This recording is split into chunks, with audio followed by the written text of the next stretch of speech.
Some meetings happen by chance and some are written by fate.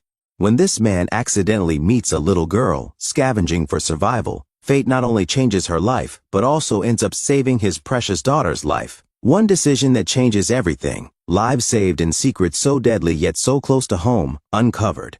Find out in today's story how a random little girl ends up saving 2 lives. Please also let us know where you're listening to our stories from. Elijah Walker gripped the steering wheel tighter as his black SUV crawled through the desolate wasteland. What was supposed to be a simple land inspection for his new factory had turned into a nightmare when a wrong turn led him into a labyrinth of garbage hills. With his phone dead and the GPS useless, he was trapped. Then he saw her, a tiny girl, no more than 7, slightly older than his own sick daughter, digging through the trash with desperate little hands. Her oversized purple jacket hung from her like a shroud, and her nylon pants were torn and muddy. Elijah slammed on the brakes. "Hey!" he called. The girl froze but said nothing. When he approached, she looked up, frightened but curious. "Can you hear me?" She nodded. "What's your name?" "Emma," she whispered. Elijah offered her a banana from his glove box. Emma looked at it with awe. She'd never seen one before. As she ate slowly, savoring every bite, Elijah realized she wasn't just lost, she was surviving. Emma told him about her grandmother, Martha Collins, who lay sick at home in their dying village. There was no doctor, no store, and barely any people left. Without thinking twice, Elijah told Emma to hop into the SUV. He also mentioned about his own daughter, who was about her age. They drove through battered trails until the ghostly remains of the village appeared. Collapsing houses leaned against each other like drunks after a storm. Emma pointed at a house with a sagging roof. "That's ours." Inside, the air was thick with dampness and despair. On a frail bed lay Martha, so fragile she looked like she might vanish at any moment. "She needs medicine, but Grandma wouldn't agree. We don't have enough money," Emma whispered. "The papers on the dresser." Elijah promised them both he would help. He knelt beside the frail bed where Martha lay and took her trembling hand in his. "I'll find the medicine, no matter what it takes," he said, his voice steady and firm. Emma's eyes filled with hope for the first time in what must have been months. Before returning to the city, Emma shyly asked to see where Elijah's daughter was. Hesitant, he agreed. He looked into Emma's wide, hopeful eyes and found it impossible to say no. "All right," he said, clearing his throat. "Let's go see her." They arrived at the towering hospital as the sun dipped behind the skyline. Inside, Elijah led Emma to a quiet, sterile room where Sarah Walker, his 6-year-old daughter, lay motionless in a hospital bed. Tubes snaked from Sarah's small body to various monitors, and an IV line dripped steadily into her fragile arm. To Elijah, she looked less like a living child and more like a fragile porcelain doll forgotten by the world. The sight of her like this, silent, unmoving, clawed at his heart.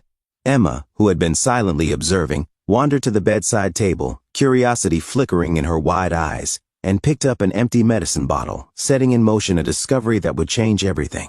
Emma, wandering to the bedside table, picked up an empty medicine bottle. "This is wrong," she murmured, frowning. "What do you mean?" Elijah asked sharply.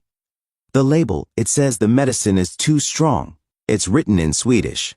Elijah's blood ran cold. Racing to the laboratory, Elijah slammed the medicine bottle onto Dr. Daniel Brooks's desk. "Test it, fast." Hours later, the truth hit like a hammer. The medicine wasn't just wrong, it was lethal beyond belief. Sarah had been slowly poisoned, drop by drop, under the very watchful eyes that were supposed to heal her. The lab report revealed the horrifying reality. The drug's formula bore no resemblance to what had been prescribed. It was a counterfeit, a ticking time bomb designed to drain the life out of anyone who received it. And worse still, the dosage administered was 3 times above the safe limit for a child Sarah's age. Elijah sat in the cold, sterile waiting room, gripping the lab results so tightly that the paper crumpled in his fists. A pit opened in his stomach, swallowing his breath. Rage, fear, helplessness, they all collided inside him until he could barely see straight. Someone had done this deliberately, and Elijah Walker vowed that whoever it was, they would not get away with it. That night, Elijah received a chilling call. "Stay out of it, or you'll regret it." But the father in him roared louder than fear. With the help of Mark Reynolds, his trusted investigator, Elijah launched his own silent war. They dug deep into the hospital's records. Every lead pointed back to one person, Melissa Carter, the head nurse. Cornered, Melissa's composure crumbled. Tears welled in her eyes as she wrung her hands, her voice trembling with panic. "Please, you have to understand," she pleaded. "I was desperate. I have 3 kids at home, and my husband lost his job last year. We could barely afford to eat. Richard Walker approached me when I was most vulnerable. He promised money, enough to save my family.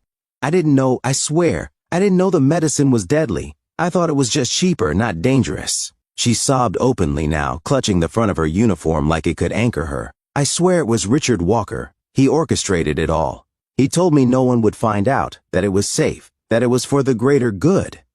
Elijah froze. Richard Walker, his own father. Elijah arranged a secret meeting with Richard, hiding a recorder in his jacket.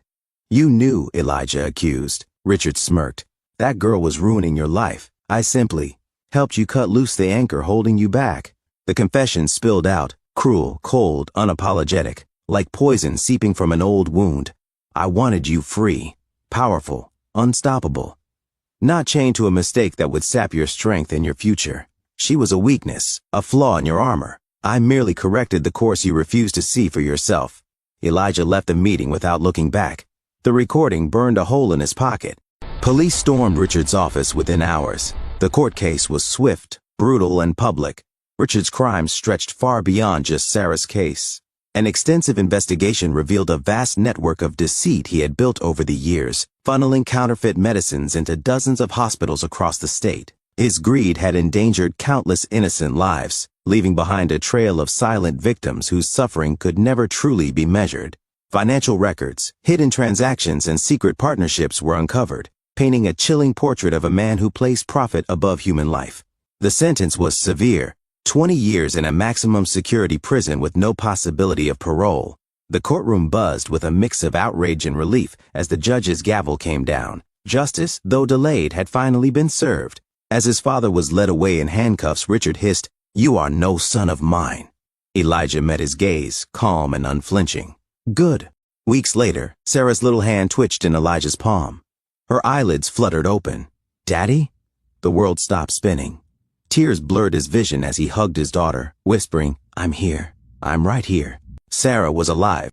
When Sarah recovered, Elijah drove back to the village. Emma sprinted toward him, waving excitedly. "Grandma's better. She's walking again."